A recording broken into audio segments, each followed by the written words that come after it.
Take my lips and speak with them. Take our minds and think with them.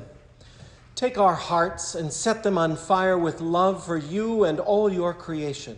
Amen. Please be seated. So it's wonderful to be back.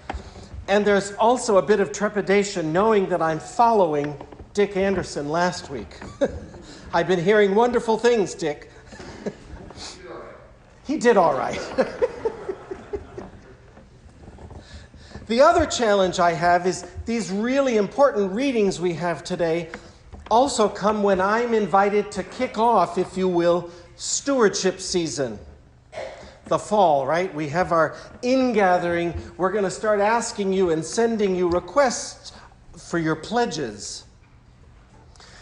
The spin, the change, the turning back like the leper did that I'm going to invite, the doing things differently, is that we really start adapting, changing our behavior, our thinking about stewardship from a one time of year in the fall to a 365 days a year. Now, if you've been paying attention, I've hinted at it, I've preached on it, I've written about it.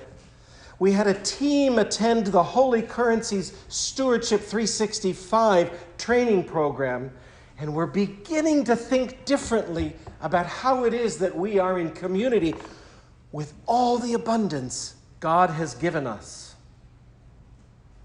That it's not just the currency of money, but this cycle of blessings in this Holy Currencies model includes time and place. Our building, which is wonderful, but if we don't spend any time, give any time here, it doesn't flow anywhere. How does it do any good for anybody?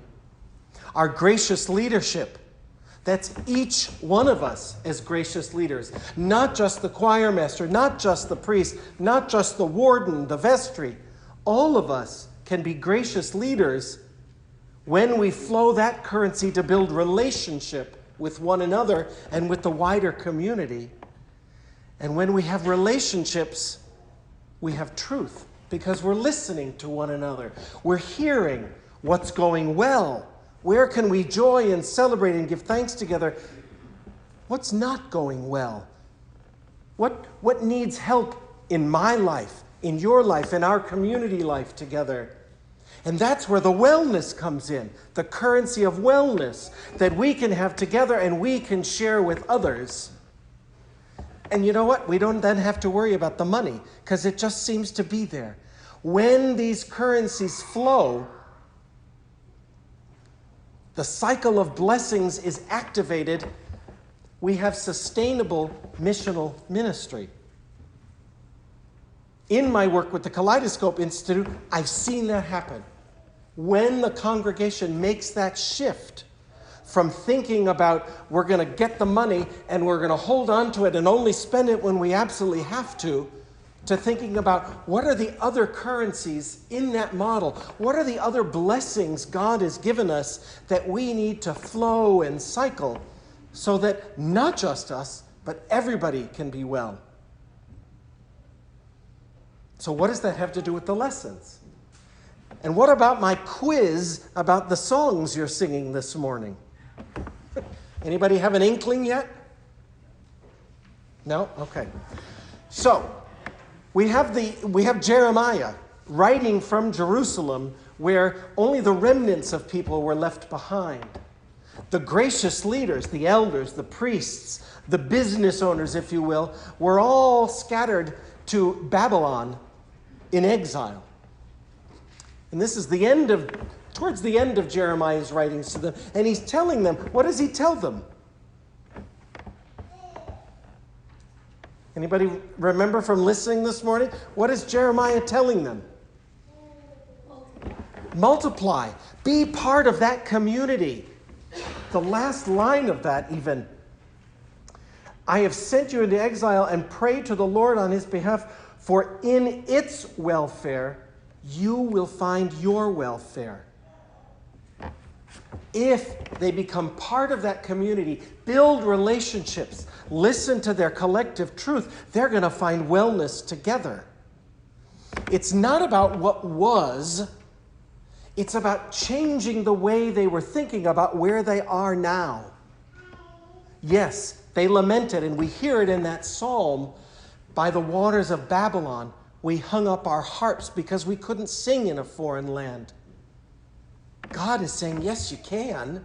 My blessing, my abundance is still with you. And look at all these other people you need to meet and be part of and be with and care for as well.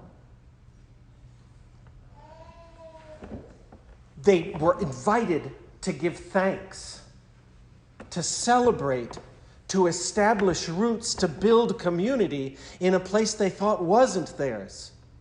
They were invited to go out into that community and be part of that community. And Jesus, on his way, I think it's interesting in the gospel reading that says he was going through the region between Samaria and Galilee. What do you remember about Samaria and what do you remember about Galilee? They didn't get along. Why didn't they get along? How were the Samaritans thought of? We got a thumbs down. They were an outsider. They were outcasts. We didn't like them. Jesus was pretty radical when he sat down with the woman at the well, remember? She was a Samaritan. You're not supposed to be elbow to elbow with these people. And so he's between this place where they come across 10 lepers. He comes across 10 lepers. And I think it's interesting also that the lepers, who were another group of outsiders, were between this space, between Samaria. So they were neither Samaritan nor Galilean. They were outcast from everybody. But they know what Jesus can do. And they cry out to him, heal us, make us well. I like to think that Jesus took some time, that it wasn't just a blink of the eye kind of thing, but he built relationship with them. He heard their story, listened, and brought about their wellness as well as his wellness. And the wellness was so much for one of them, an outsider of an outsider, a Samaritan, as this story tells us, a Samaritan leper, that he turns back, falls on his knees and thanks God, gives praise. Don't we also do that when we come to this table? Isn't that our place of thanksgiving? The word Eucharist from the Greek is thanksgiving. We call it the Great Thanksgiving. We come to God with all of the thanks. Okay, hymns now? Have you caught that? We're in the hymns today. We're praising God. We're thanking God. We're going to do even more of it as we go through one more hymn. So that's all part of what we do. And that's wonderful.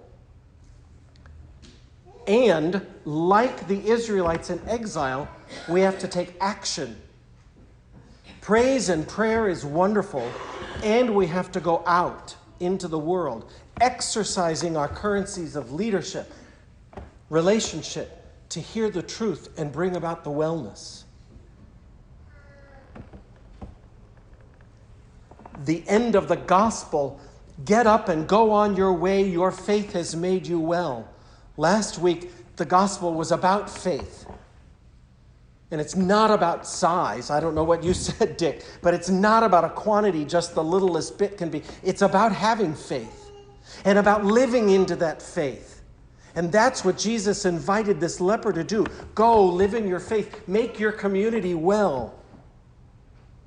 That's what God invited the Israelites. Go, live your faith, make your community well. That's what we're invited to do also. We don't pledge only our money for the church. That's important because we need to keep this place here and we need to keep our time here and have a place for the community, for us to gather, to build relationship through things like Rise Against Hunger, the holiday fair, the rummage sale. By the way, the rummage sale was talked about at Panera Bread. Meg overheard two ladies in front of her at Panera saying, you know, the St. John's rummage sale is coming up. Wellness, community, relationship, We're doing that. What I invite us to do is live into one of the ways you guys did this, was thinking about your place, the Built by Love 2 campaign before I got here. I came in just as it was wrapping up after the celebration of the new space. You took a place that nobody wanted to be, that had stuff flowing in it we probably didn't want to be flowing in, and made it into a place that is flowing, a place for relationship, a place for gracious leadership, a place for truth, wellness. There's things happening for us and for the wider community through our place.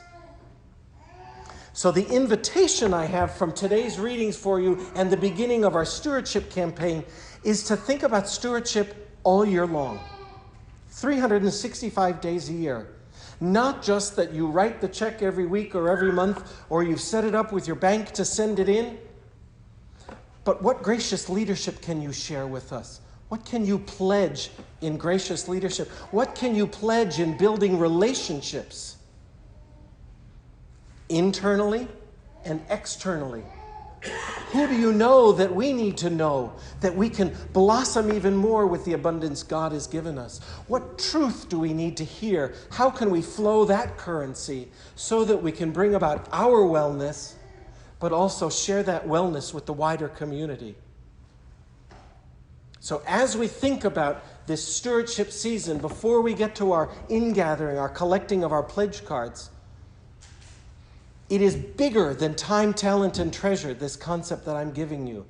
And it's a huge paradigm shift. Trust me, I know that. I've been doing this kind of work, helping congregations understand that, seeing them struggle with it. It's a paradigm shift.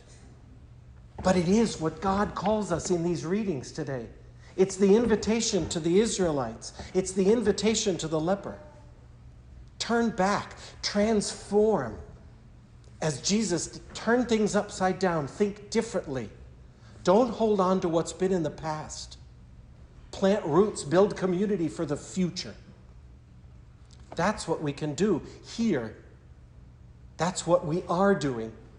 We have so much in abundance, and I think we have so much more yet to be revealed. Amen.